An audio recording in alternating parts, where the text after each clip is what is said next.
The Way of the Ninja, and not as in The Way of the Ninja, the very first episode of the show. The Way of the Ninja is a trial and a course and a journey that all of our main characters have gone through to become the elemental masters that we do get to see them as today. But what you find is that there's a very consistent pattern as to how they do become that ninja, as to how they unlock those abilities, and how they truly do become something more. Each of them do have a very similar journey. But weirdly, there's an interesting exception, or exceptions, to this. And that is the case of Nya and also Sora. Both of them actually share a very similar journey. Both of them unlocking certain things in a certain way that is not conventional in comparison to the rest of the ninja team. And that is what I want to talk to you about today. Talk about the way and the journey of the ninja, and how Nya and Sora both subverted it. So let me not waste any more of your time, and let's talk about how they broke the rules. Now, to understand how they broke the rules, we need to establish what we knew about the journey of the ninja beforehand. The original four and Lloyd all went through a very similar journey. Lloyd had an odd little exception to it, but for the most part, he did follow the traditional route like the rest of them actually did.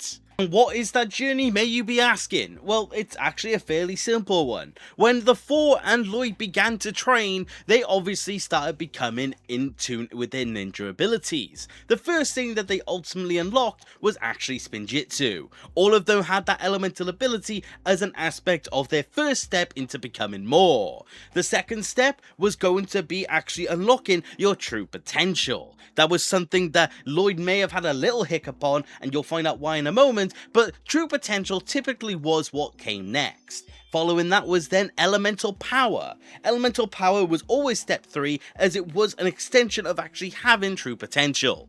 Now you're seeing how Lloyd had a little mix up. He had access to some power beforehand in comparison to when he became the Golden Ninja. And then lastly are additional abilities, such as an elemental dragon. The thing is that all of them did follow that exact same route, and that was basically what it was. But like I said, Nya and Sora have just gone completely against that whole notion, and have actually gone through the exact same route as they actually had with each other. So let's actually talk about how they did break the rules. They didn't learn Spinjitzu first and foremost over anything else. Instead of that, they actually started off with elemental power. They actually started with something that was one of the late stages for the rest of the ninja team. It was something that they just naturally had access to. Now, you can obviously try and justify this in universe. You can talk about how the elements of creation specifically are something that works differently. But the thing is that regardless, they both did have access to powers that honestly took the ninja a whole lot longer than they had. What's funny is that their step 2 actually does align with the original ninja, because all of them as a stage 2 did unlock their true potential. They all actually did find out what was holding them back in that moment. So that's an interesting way of lining it up, which I do think is quite good to note. But beyond that, yeah, they all match in that regards. I guess true potential is just the mandatory second step of a ninja.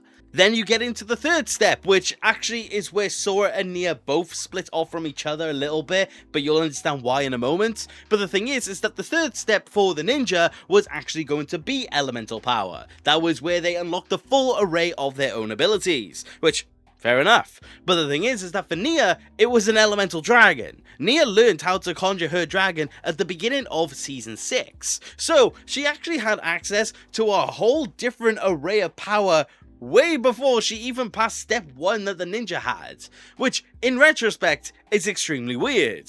But then you get to Sora, her stage 3, and she doesn't have a stage 4 because elemental dragon's no longer in the show. Her stage 3 was Spinjitzu. She unlocked everything else that the ninja had way later on before she even got the first step down. Of course, she did have that more wonky-esque Spinjitzu in season 3, and I believe maybe for a moment in season 2, part 2, yeah, it is, the fight with Noct. But the thing is that she didn't actually achieve full Spinjitzu until season 4.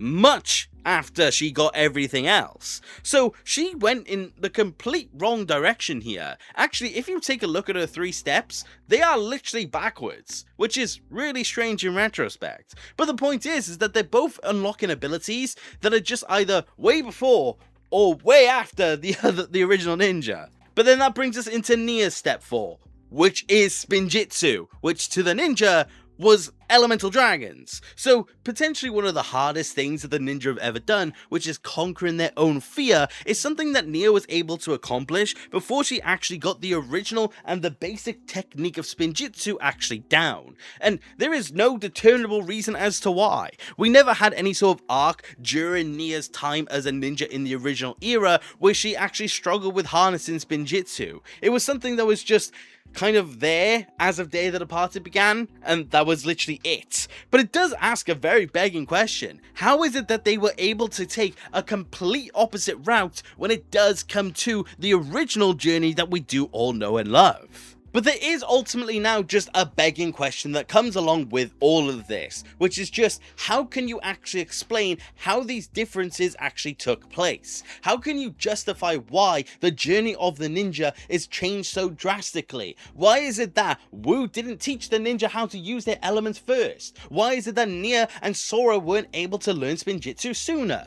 Why is it that we don't actually have these answers? Well, I think I do know one. In terms of an out-of-universe explanation for this, simply put, the writers wanted the new ninja and all of the new characters to be at the level of the rest of the team way earlier than it would have taken them when it did come to the ninja's journey. The thing is that if you just have Nya, Sora, Aaron, Wildfire, all of these characters just way behind in comparison to the ninja, it just makes for this very uneven dynamic. It would just have all of the ninja just being really overpowered and doing anything they like, and then all of the other ninjas struggling under the most basic of tasks. So giving them their powers early and giving them the big abilities early as well is just kind of something that had to happen. It's just something that they had to do just as a means of keeping things even. Think of the Nya example. Her having an elemental dragon in season 6 almost had to happen. By this point in time, all of the ninja were just flying around with dragons casually, and if Nya had to suffer from basically having to have another person have their dragon for her, it definitely would have been very uneven to see. But then you do come to the in-universe explanation, and I did mention one earlier, which is just simply the elements of creation do work differently, which is fair enough, but I don't think exactly applies, and you'll find out why now. I think an in-universe explanation could simply be down to the fact that when Wu was training up the original team of ninja, he was actually trying to learn how to actually be a teacher by himself. The thing is that Wu's experience in terms of teaching by that point in time was Moro. Moro was already using wind power before Wu even actually started training him. So Wu actually had to learn how to teach the ninja to harness their elemental abilities by themselves natively. The thing is that it has to be something that Wu had to learn himself. And because he learned it through the original 4 and 5, the thing is that Nya and Sora by extension are much easier to actually train. You may be thinking, by the way, well, Sora wasn't taught by Wu, what does that mean? Well, the thing is that we can extend it even further. The thing is that Lloyd was trained by Wu. Lloyd was trained in the way of the ninja and the journey of the ninja himself, and himself also did harness elemental power. Remember, Wu has elemental essence, not power, so Lloyd would be able to train off of his own personal experience. So that is why they were able to be trained in elemental power quicker in comparison to the originals. And then to explain why they didn't learn Spinjitzu as quick. Well, for one, we know why Sora couldn't. Sora just struggled to learn how to do Spinjitzu. We actively saw her trying, but she just simply put wasn't all that good at it. It took a lot of practice for her to actually master that art. But in terms of Nya and why she didn't learn Spinjitzu quick enough, I actually think this comes down to time.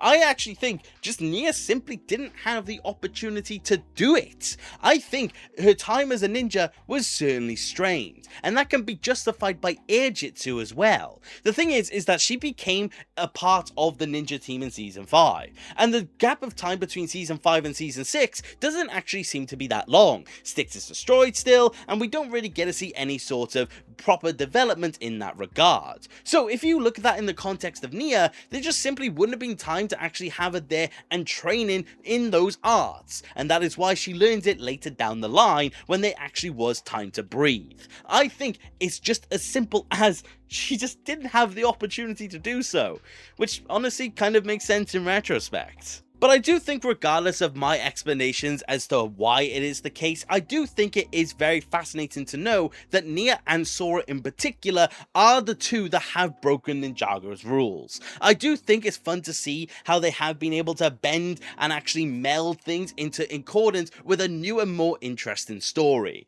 I love how they've interpreted it, and I do think it is really cool to see. I will say, haven't mentioned the likes of Aaron, Frack and Wildfire in this video, because just simply put, they're more difficult because they haven't got a conventional journey like Nya and Sora, but they'll be another topic for another day. And I want to now leave it to you guys. What do you think? Do you like the journey of the ninja? Do you think they broke the rules, or do you think it's just how they simply learned? I would love to know what you think, because I do think it's quite fun to think that Nya and Sora just went off and did their own thing. It's pretty cool to think about. But thank you very much for watching the video, and I do hope you enjoyed, and if you did, please consider subscribing. I love discussing Ninjago with more people. And if you do want to support the channel any further, which you do not have to, you could always become a channel member and join the legends that you see on screen. Each of your support means the absolute world to me, and I truly cannot thank you enough. But like I said, that's about it for today, and take care. Okay,